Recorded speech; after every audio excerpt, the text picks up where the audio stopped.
Yeah. Hi guys, good evening. So ayan, no, marami na nakakakita ng videos ko. Nakakaya. Oo naman syempre.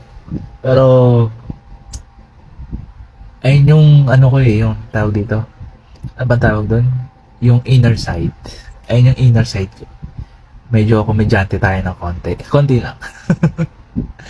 And sa outside, talagang mayayain tayo. Kaya napapansin nyo, puro loob na ng bahay. Meron sa labas, pero yung vlog lang na video-video lang. Pero yung mga ginagawa nating beshi-beshi, ako, malabo. Panloob ng bahay lang. So, sa labas talaga actually, hindi talaga ako, hindi ako magulo. Mahihain talaga ako in person. Kilala niya naman ako sa mga kakilala ko dyan, di ba? Kilala niya naman. Medyo may kalokohan, pero mahihain. So, yun, yung mga hindi nakakilala, content lang yan mga bulol kayo.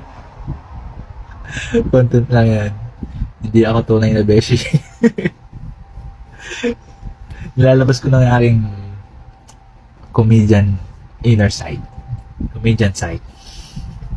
Kasi kung hindi nyo ilalabas yung mga tinatago yung talent, tinatago yung mga kung ano yung meron kayo sa kalooban,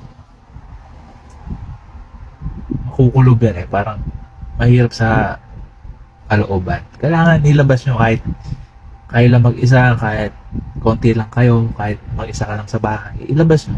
Kuha ka ng video. Di ba? Dagdag confidence din. Nakaka-boost din ng confidence.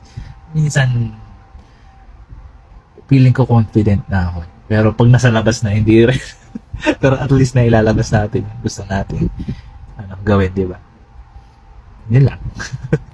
So, yun lang. Good night. Bye! Thank you sa mga nag-follow sa TikTok tsaka sa YouTube, dito sa Facebook page. Madami na rin sila nag-follow. Yun lang. Thank you. Bye-bye!